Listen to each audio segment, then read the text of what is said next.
Wow সুজি, এই নেকলেসটা পরে তোমাকে সো বিউটিফুল লাগছে। Oh aunty, thank you so much. এই নেকলেসটা তোমাকেই মানায়, ওই পদ্মর মতো মেয়েদেরকে একদমই না। এই নেকলেসটা আমি শুধুমাত্র তোমার জন্য যত্ন করে রেখে দিয়েছিলাম সুজি। Thank you aunty. মা, সুজি তুমি এখানে কি করছো? এত কিছু ঘটার পরে তুমি আবার এসেছো? সুজি দিদিমণি, তোর লজ্জাটা করে না? তুই আবার মোদের বাড়িতে এসেছিস? দেখেছো সুজি, দেখেছো? এই মেয়েটা সব বিষয়ে কথা বলে, আমাদের বাড়ির একটা বিষয় নেই যেটাতে ও কথা বলে না। মা, ও তো আমাদের বাড়ির একজন, ও কেন সব বিষয়ে কথা বলতে পারবে না? মা, মুখে ক্ষমাটো করিস, আমি কথাটা না বলে পারছি না। আন্টি, ও কিন্তু আমাকে ইনসাল্ট করতে চাইছে। সুজি তুমি দাঁড়াও, আমি ব্যাপারটা দেখছি তো। মা, অনেক কথা হয়েছে, এবারে আমাকে বলতে দাও। তুই আবার কি বলবি? তোর বই তো বলে একদম অসহ্য। বল কি বলবি? মা, একটা খুশির খবর আছে। আবার খুশির খবর কিসের? কি বল শুনি। মা, আমরা হসপিটাল থেকে আসলাম। হসপিটালে কেন? আমাদের বাড়িতে একটা বেবি আসতে চলেছে।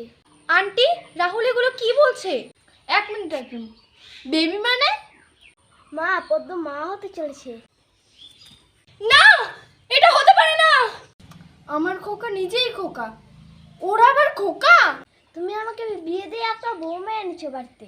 কয়দিন পর তুমি নাতি নাতনির সাথে খেলা করবে, আর তুমি আমাকে খোকা বলছো? আন্টি, আমি আর নিতে পারছি না এগুলো। এক মিনিট সুজি, আমি মানি না এই বাচ্চা। মা, এটা তুই কি বলছিস? সুজি কি হয়েছে তোমার? জল।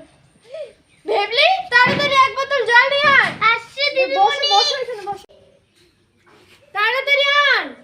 এই নাও দিদিমণি। করো।